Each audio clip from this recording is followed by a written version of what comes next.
ஆகாஷ்வாணி.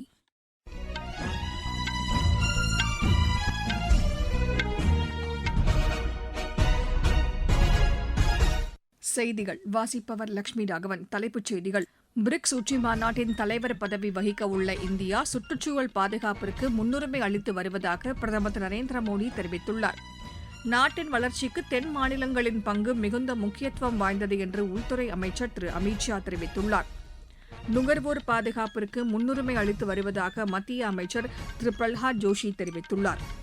பங்களாதேஷ் அதிபராக திரு மிர்சா ஃபக்ருல் இஸ்லாம் தேர்ந்தெடுக்கப்பட்டார். உலகக்கோப்பை ஹாக்கி போட்டியின் மகளிர் பிரிவில் இந்தியா இங்கிலாந்து இடையேயான ஆட்டம் தற்போது நடைபெற்று வருகிறது. இனி விரிவான செய்திகள். பிரிக்ஸ் உச்சிமாநாட்டின் தலைவர் பதவி வகிக்க உள்ள இந்தியா நிலையான வளர்ச்சிக்கும் சுற்றுச்சூழல் பாதுகாப்பிற்கும் முன்னுரிமை அளித்து வருவதாக பிரதமர் திரு நரேந்திர மோடி தெரிவித்துள்ளார். சுற்றுச்சூழல் தொடர்பான மத்திய அமைச்சர் திரு பூபேந்திர யாதவின் கட்டுரையை தமது சமூக வலைதளத்தில் பகிர்ந்துள்ள பிரதமர், கரியமில வாயு வெளியேற்றத்தை குறைப்பதற்கு நடவடிக்கை எடுத்து வருவதாக தெரிவித்துள்ளார். மரக்கன்றுகளை நட்டு வனப்பகுதியை விரிவாக்க நடவடிக்கை எடுத்து வருவதாக திரு நரேந்திர மோடி கூறியுள்ளார்.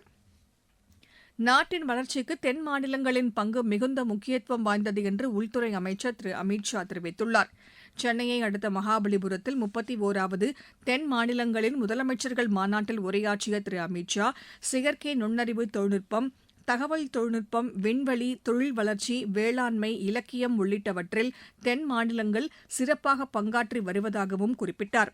தென் மாநிலங்களின் கல்வி வளர்ச்சி, திறன்மிக்க பணியாளர்கள், தொழில்துறை நிபுணர்கள் நாட்டின் வளர்ச்சிப் பாதையை செம்மைப்படுத்தி வருவதாகவும் அவர் கூறினார். புதுமை கண்டுபிடிப்புகள், வருவாய் பெருக்கம் உள்ளிட்டவற்றில் தென் மாநில அரசுகளும் மக்களும் சிறப்பாக செயல்பட்டு வருவதாகவும் அவர் தெரிவித்தார். தென் மாநிலங்களுக்கிடையே நிலவும் நதிநீர் பங்கீடு பிரச்சினைகளுக்கு பேச்சுவார்த்தை மூலம் விரைந்து தீர்வு காண நடவடிக்கை எடுக்க வேண்டும் என்றும் திரு அமித் ஷா வலியுறுத்தினார். வந்தே மாதரம் பாடலின் 2 சரணங்களை மட்டும் பாடப்போவதாக காங்கிரஸ் செயற்குழுவில் முடிவு செய்யப்பட்டுள்ளதற்கு மத்திய உள்துறை அமைச்சர் திரு அமித் ஷா குறை கூறியுள்ளார்.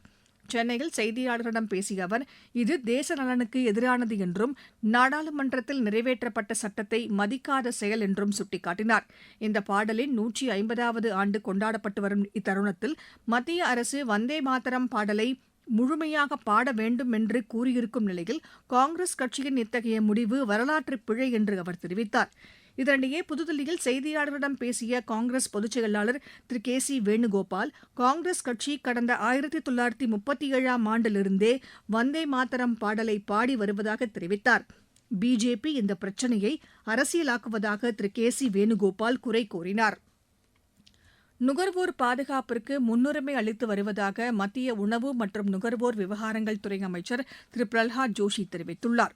புதுதில்லியில் தேசிய சோதனை மைய சீரமைப்பு குறித்து ஆலோசனை மேற்கொண்ட பின் சமூக வலைதளத்தில் அவர் வெளியிட்டுள்ள பதிவில், தர நிர்ணயத்திற்கான நவீன முறைகளை பயன்படுத்தப் போவதாக தெரிவித்துள்ளார். நுகர்வோர் விவகாரத்துறை செயலர் நிதி காரே உள்ளிட்டோர் இக்கூட்டத்தில் பங்கேற்றனர். இந்தியா ஜப்பான் இடையேயான உறவுகள் ஜனநாயக அடிப்படையில் வலுவடைந்து வருவதாக பாதுகாப்பு அமைச்சர் திரு ராஜ்நாத் சிங் தெரிவித்துள்ளார். புதுதில்லியில் ஜப்பான் பாதுகாப்பு அமைச்சர் ஷின்ஜிரோ கோய்சுமியுடனான பாதுகாப்பு அமைச்சர்கள் மாநாட்டில் உரையாற்றிய அவர், இந்தியாவில் தயாரிப்போம் திட்டத்தின் கீழ் ராணுவ தளவாடங்கள் உற்பத்தி செய்யப்பட்டு வருவதாக கூறினார். ஜப்பானில் இயற்கை பேரிடரின் போது அந்நாட்டு மக்களுக்கு இந்தியா உதவியதாக அவர் தெரிவித்தார். இந்தியா ஜப்பான் இடையேயான தூதரக உறவுகளின் 75ஆம் ஆண்டு விழா அடுத்த ஆண்டு கொண்டாடப்பட இருப்பதாக அவர் குறிப்பிட்டார். இம்மாநாட்டின் போது இந்தியா ஜப்பான் இடையே கடல்சார் பாதுகாப்பு ஒத்துழைப்பு குறித்த ஒப்பந்தம் இன்று கையெழுத்தானது.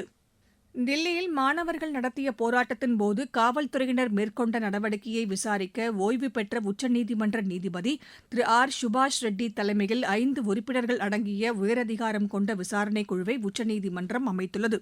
ஓய்வு பெற்ற தலைமை நீதிபதி திரு ரவிசங்கர் ஷா, ஓய்வு பெற்ற நீதிபதி திரு சைலேந்திர கவுர், முன்னாள் சிபிஐ இயக்குநர் திரு ரிஷிகுமார் சுக்லா, ஓய்வு பெற்ற டிஜிபி திரு எல்.ஆர். பிஷ்னோய் ஆகியோர் விசாரணைக் குழுவில் இடம்பெற்றுள்ளனர்.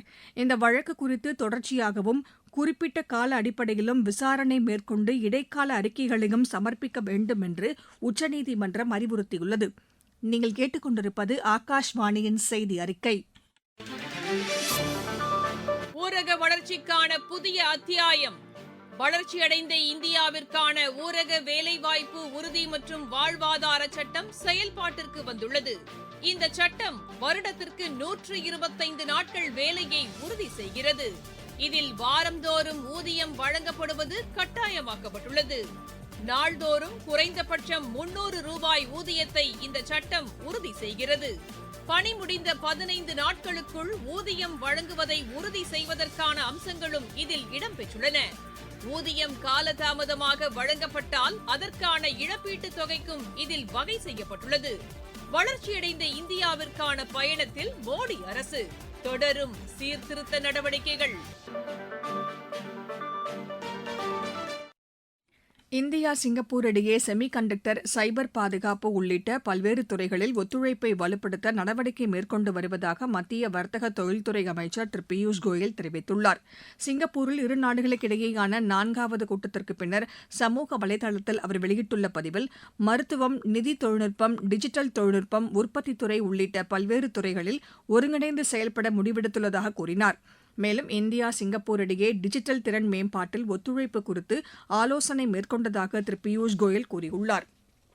சத்தீஸ்கட் மாநிலத்தில் 20 ஆண்டுகளுக்கு மேலாக நக்சலைட்டுகளின் பிடியில் சிக்கித் தவித்த மலை கிராம மக்கள் தற்போது மத்திய அரசின் திட்டங்களால் பயன்பெற்று வருகின்றனர். மத்திய மாநில அரசுகள் மற்றும் பாதுகாப்பு படையினரின் கூட்டு முயற்சிகளால் நக்சல் இல்லாத மாநிலமாக சத்தீஸ்கட் உருவெடுத்துள்ளது. மலை கிராமங்களில் அடிப்படை வசதிகள் செய்து தரப்பட்டு பழங்குடியின மக்களின் வாழ்வாதாரம் மேம்பட்டு வருவதாக எமது செய்தியாளர் விஜயகுமார் தெரிவிக்கிறார். இயற்கை எழில் சூழ்ந்த, எங்கு பார்த்தாலும் பசுமை நிறைந்த சத்தீஸ்கர் மாநிலத்தின் மலை கிராமங்கள் காண்போர் அனைவரின் மனதையும் கொள்ளை கொள்ளும் அளவுடன் திகழ்கின்றன. ஆனால் கடந்த சில ஆண்டுகளுக்கு முன்பாக துப்பாக்கி சத்தமும் கன்னிவெடி தாக்குதலும் இந்த பகுதியில் ஓயாமல் கேட்ட காலம் இப்போது மாறி வருகிறது. காவல்துறையினர் மற்றும் துணை ராணுவத்தினர் தொடர்ச்சியாக ரோந்து சென்று பொதுமக்களின் பாதுகாப்பை உறுதி செய்து வருகின்றனர். மேலும் சாலை வசதியும் தொலைத்தொடர்பு வசதியும் தற்போது சத்தீஸ்கர் மாநில அரசால் ஏற்படுத்தப்பட்டுள்ள நிலையில் முன்பிருந்த சூழ்நிலை முற்றிலும் மாறியுள்ளதாக கூறுகிறார் மத்திய ரிசர்வ் போலீஸ் பாதுகாப்பு படையின் உதவி ஆய்வாளர் சக்திவேல். 3 வருஷத்துக்கு நான் வரும்போது அங்க இப்போ ரோடு கிடையாது, டவர் கிடையாது. இங்க இருந்து மூவ் பண்ணா நாங்க வந்து 2 வீலர் தான் மூவ் பண்ணுவோம். எங்களுடைய துப்பாக்கி வச்சுக்கிட்டு 2 வீலர் தான் மூவ் பண்ணி போவோம். லீவ் போனோம்னா இங்க இருந்து அங்க இருந்து ஹெட் குவார்டர்ல எல்லாம் வேலையை முடிச்சுட்டு அதுக்கப்புறம் தான் ட்ரெயினை பிடிக்க வெளியே போவோம். ஆனா இப்போ வந்து ரோடு வசதி ஆயிடுச்சு, கரண்ட் வந்துருச்சு, டவர் வந்துருச்சு. இப்போ கொஞ்சம் 3 வருஷத்துல இப்போ வந்து கொஞ்சம் நார்மலா இருக்குது. சுற்றுச்சூழலை பாதுகாக்கும் வகையில் அன்னையின் பெயரில் மரக்கன்று நடும் இயக்கம் சிறப்பாக செயல்படுத்தப்பட்டு வருவதாக மத்திய சாலை போக்குவரத்து மற்றும் நெடுஞ்சாலைத்துறை இணையமைச்சர் திரு ஹர்ஷ் மல்கோத்ரா தெரிவித்துள்ளார். தில்லியில் செய்தியாளர்களிடம் பேசிய அவர், இந்த இயக்கத்தின் கீழ் தில்லியில் 70 லட்சம் மரக்கன்றுகள் நட இலக்கு நிர்ணயிக்கப்பட்டுள்ளதாக தெரிவித்தார். பசுமையான தில்லியை உருவாக்க இதுவரை 50 லட்சம் மரக்கன்றுகள் நடப்பட்டுள்ளதாகவும் திரு ஹர்ஷ் மல்கோத்ரா கூறினார். பங்களாதேஷ் அதிபராக திரு மிர்சா ஃபக்ருல் இஸ்லாம் தேர்ந்தெடுக்கப்பட்டார். இன்று நடைபெற்ற தேர்தலில் ஆளும் பங்களாதேஷ் தேசிய கட்சி சார்பில் போட்டியிட்ட அவர் 255 வாக்குகள் பெற்று வெற்றி பெற்றதாக தேர்தல் ஆணையம் தெரிவித்துள்ளது. மொத்தமுள்ள 349 நாடாளுமன்ற உறுப்பினர்களில் 343 பேர் இன்று வாக்களித்தனர். ஜமாயதே இஸ்லாமி உள்ளிட்ட எதிர்க்கட்சி கூட்டணி சார்பில் போட்டியிட்ட ஒலி அகமது 88 வாக்குகள் பெற்றுள்ளார். பங்களாதேஷ் அதிபராக பதவி வகித்த முகமது ஜபாகுதீன் தமது பதவியை ராஜினாமா செய்ததை அடுத்து அங்கு தேர்தல் நடைபெற்றது. இலங்கை தலைநகர் கொழும்பில் யூத வழிபாட்டுத் தலத்திற்கு அருகே நடைபெற்ற ஆர்ப்பாட்டத்திற்கு இஸ்ரேல் கண்டனம் தெரிவித்துள்ளது. இது தொடர்பாக புதுதில்லியில் உள்ள இஸ்ரேல் தூதரகம் வெளியிட்டுள்ள அறிக்கையில், யூத சமூகத்தினரின் பாதுகாப்பை உறுதி செய்ய வேண்டும் என்று வலியுறுத்தியுள்ளது. கொழும்பில் உள்ள யூத வழிபாட்டுத் தலத்தை மூட வேண்டும் என்று வலியுறுத்தி புத்த பிக்ஷுக்கள் போராட்டத்தில் ஈடுபட்டு வருகின்றனர். இலங்கையில் இஸ்ரேலுக்கான தனி தூதரகம் அமைக்கப்படாமல் இருக்கும் நிலையில் புதுதில்லியில் உள்ள இஸ்ரேலிய தூதரகம் இந்த அறிக்கையை வெளியிட்டுள்ளது. வேளாங்கண்ணி புனித ஆரோக்கிய மாதா ஆண்டு பெருவிழா வரும் 29ஆம் தேதி தொடங்கி அடுத்த மாதம் 8ஆம் தேதி வரை நடைபெறவுள்ளது. இதனையடுத்து தாம்பரத்திலிருந்து வேளாங்கண்ணிக்கு சிறப்பு ரயில்கள் இயக்கப்படும் என்று தெற்கு ரயில்வே அறிவித்துள்ளது. உலகக்கோப்பை ஹாக்கி போட்டியின் மகளிர் பிரிவில் இந்தியா இங்கிலாந்து இடையேயான ஆட்டம் நெதர்லாந்தில் ஆம்ஸ்டல்வீனில் தற்போது நடைபெற்று வருகிறது. டி பிரிவில் சீனா 7 புள்ளிகளுடன் முதல் இடத்திலும் இந்தியா 4 புள்ளிகளுடன் 2வது இடத்திலும் உள்ளன. மீண்டும் தலைப்புச் செய்திகள். பிரிக்ஸ் உச்சி மாநாட்டின் தலைவர் பதவி வகிக்க உள்ள இந்தியா சுற்றுச்சூழல் பாதுகாப்பிற்கு முன்னுரிமை அளித்து வருவதாக பிரதமர் திரு நரேந்திர மோடி தெரிவித்துள்ளார். நாட்டின் வளர்ச்சிக்கு தென் மாநிலங்களின் பங்கு மிகுந்த முக்கியத்துவம் வாய்ந்தது என்று உள்துறை அமைச்சர் திரு அமித் ஷா தெரிவித்துள்ளார். நுகர்வோர் பாதுகாப்பிற்கு முன்னுரிமை அளித்து வருவதாக மத்திய அமைச்சர் திரு பிரகலாத் ஜோஷி தெரிவித்துள்ளார். பங்களாதேஷ் அதிபராக திரு மிர்சா ஃபக்ருல் இஸ்லாம் தேர்ந்தெடுக்கப்பட்டார். உலகக்கோப்பை ஹாக்கி போட்டியின் மகளிர் பிரிவில் இந்தியா இங்கிலாந்து இடையேயான ஆட்டம் தற்போது நடைபெற்று வருகிறது. இத்துடன் இந்த செய்தி அறிக்கை நிறைவடைகிறது.